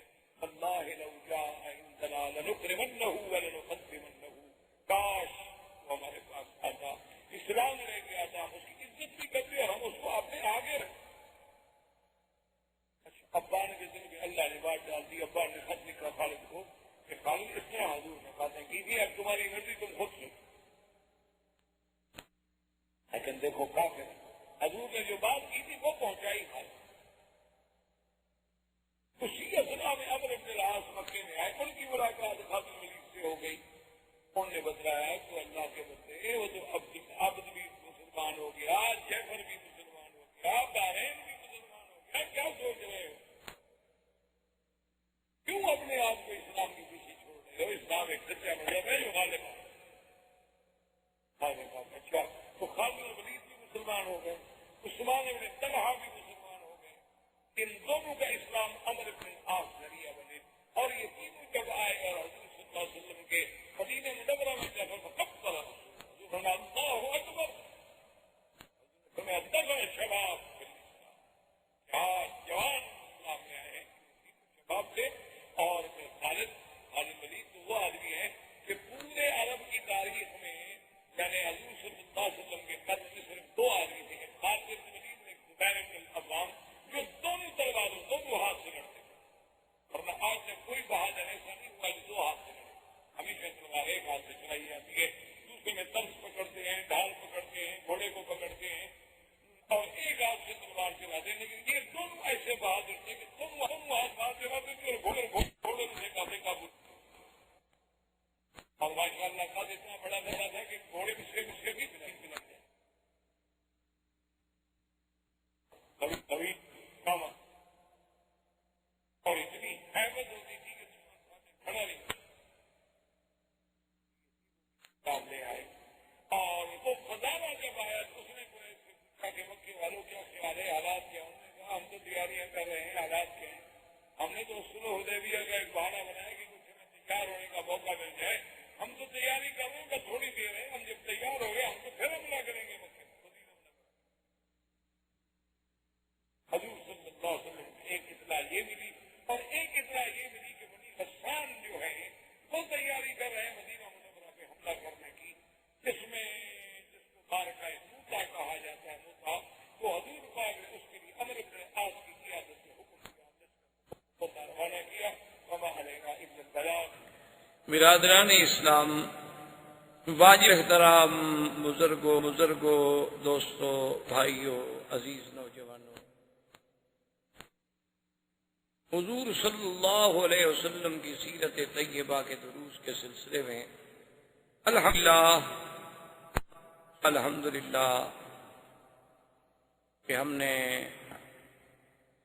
سرکار دو جہاں حبیب کبریا سیدنا محمد مصطفیٰ صلی اللہ علیہ وسلم کی ولادت طیبہ سے لے کر پھر آپ کی ہجرت، غزوہ احد، غزوہ احزاب، اجلاء یہود، اور اس کے بعد غزوہ خیبر، اور غزوہ خیبر کے بعد حضور صلی اللہ علیہ وسلم کا واپس مدینہ منورہ میں تشریف لے آنا، اور مختلف سرایا کو مختلف علاقوں میں بھیجنا، تاکہ جن لوگوں نے احزاب کے موقع پر بغیر کسی عداوت کے کفار قریش کے ساتھ مل کر مدینہ منورہ پہ چڑھائی کی، ان کو ادب سکھلایا جائے تاکہ آئندہ کوئی قبیلہ ایسی جرت نہ کر سکے۔ اسی ضمن میں حضور صلی اللہ علیہ وسلم نے ایک سریہ میں لشکر تیار فرمایا، اور اس کو غساسنہ یہ بنو غسان جو ہیں یہ روم کے حلیف تھے، جیسا کہ آپ پڑھ چکے ہیں اور تاریخ میں سن چکے ہیں کہ اس دور میں جو سپر پاور تھی یہی تھی، روم تھا، کسریٰ تھا۔ تو یہ غسان جو ہیں، غساسنہ جو کہلاتے تھے، یہ خود بھی ایک بہت بڑا قبیلہ تھا، لیکن یہ حلیف تھے روم کے۔ حضور صلی اللہ علیہ وسلم نے بنو غسان کی تعذیب کے لیے جو لشکر تیار فرمایا تقریباً 2000 آدمی پر مشتمل، کیونکہ وہ بہت بڑا قبیلہ تھا اور بڑا طاقتور قبیلہ تھا، جسے بعد میں غزوہ تو آپ نہیں کہہ سکتے کیونکہ حضور صلی اللہ علیہ وسلم تشریف نہیں لے گئے، جسے آپ جنگ کہہ سکتے ہیں، مارکہ کہہ سکتے ہیں، سریہ کہہ سکتے ہیں، موتا کے نام سے کتابوں میں احادیث میں سیر میں مشہور ہوا، کیونکہ اس جگہ کا نام موتا تھا اور قلعہ جو تھا وہ موتا کا قلعہ کہلاتا۔ اور اس سریے میں ایک عجیب بات ہوئی کہ حضور صلی اللہ علیہ وسلم نے جب سریے کو حکم دیا جانے کے لیے تیار کیا تو آپ نے فرمایا کہ سب سے پہلے اس سریے کا پرچم جو ہے وہ حضرت زید اٹھائیں گے، اور اگر حضرت زید شہید ہو جائیں تو پھر یہ پرچم جو ہے حضرت جعفر اٹھائیں، اور حضرت جعفر کے بعد یہ پرچم جو ہے ابی عبیدہ بن الجراح اٹھائیں۔ ایک روایت میں ہے کہ عبداللہ ابن رواحہ، حضور صلی اللہ علیہ وسلم نے عام طور پہ جو لشکر ہوتے تھے، فوج ہوتی تھی، وہ جمعرات، جمعہ کے دن زیادہ سفر نہیں ہوتے تھے۔ یہ پہلا سفر ہے جو صحابہ نے جمعہ کے دن صبح کی نماز کے بعد شروع کیا، اور اسی سفر میں عبداللہ ابن رواحہ جو تھے وہ واپس آ گئے راستے سے۔ ان کے دل میں یہ آیا کہ جب مدینہ منورہ میں جمعہ ہے اور حضور صلی اللہ علیہ وسلم کے ساتھ جمعہ پڑھنے کی سعادت، کی معمولی سعادت تو نہیں ہوتی، اور پھر ہم لوگ جہاد پہ جا رہے ہیں، خدا جانے واپس بھی آئیں گے یا نہیں آئیں گے۔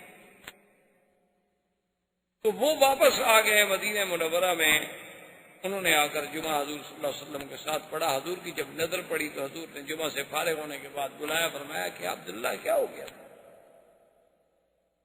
ہم نے آپ کو حکم دیا ہے کہ آپ غساسنہ کی طرف جائیں اور آپ واپس آ گئے۔ اس نے کہا سلطان میں کسی وجہ سے یا کسی کمزوری سے واپس نہیں آیا، بس میرے دل میں آ گیا کہ آج جمعہ کا دن ہے اور حضور کے پیچھے مدینہ منورہ میں جمعہ ادا کروں، اور پھر میرے پاس الحمدللہ بڑی تیز رفتار سواری ہے اور میں قافلے کو ابھی جا کے پکڑ لیتا ہوں۔ حضور نے فرمایا تم کا جانتے ہو کہ اگر ساری دنیا جو ہے نا وہ اگر تمہیں مل جائے اور اللہ کے راستے میں خیرات کرو تو ان کے ثواب کو تم نہیں پہنچ سکتے جو جا رہے ہیں۔ تو خیر عبداللہ بن رواحہ جب یہ قافلہ روانہ ہو گیا تو ان کی مدد کے لیے اور صحابہ بھی بھیجے گئے۔ اب ان کا جو عدد تھا وہ 3000۔ ایک یہودیوں کا بہت بڑا عالم تھا، اس جب ایک صحابی نے یہ بات سنائی کہ اس طرح حضور پاک نے لشکر بھیجا ہے، سریہ بھیجا ہے، اور آپ نے فرمایا کہ پہلے پرچم زید لے گا، پھر جعفر لے گا، پھر عبداللہ لیں گے، تو اس یہودی نے کہا کہ تم سمجھتے ہو یہ کیا بات ہے؟ کہا کہ نہیں کوئی بات نہیں، یہ تو پرچم کوئی جنگ میں کبھی وہ اٹھاتا ہے، کبھی وہ اٹھاتا ہے، کبھی وہ اٹھاتا ہے۔ اس نے کہا نہیں، اللہ کا نبی جب ایسی بات کرے تو یہ دلیل ہوتی ہے کہ وہ لوگ شہید ہو جائیں گے۔ حضور صلی اللہ علیہ وسلم نے جب یہ بات فرما دی ہے کہ پہلے زید اٹھائیں گے پرچم، پھر جعفر اٹھائیں گے، مطلب یہ ہے کہ وہ شہید ہو جائیں گے، اب وہ بچ نہیں سکتے۔ کہا کیسے؟ اس نے کہا بس ہم نے تو کتابوں میں پڑھا ہے نا کہ اللہ کے نبی سے جب یہ بات نکل جائے تو یہ علامت ہوتی ہے کہ وہ لوگ شہید ہو۔ اس نے کہا ٹھیک۔ اب جناب جب یہ لشکر وہاں پہنچا اور وہ غساسنہ بنو غسان کو بھی پتہ چلا تو ان کا جو سردار تھا حارث، اس نے روم کے بادشاہ کو لکھا کہ ہماری مدد کرو۔ احباب کرام، اس کے بعد اب آپ اس مبارک سلسلے کی CD نمبر 25 سماعت فرمائیں۔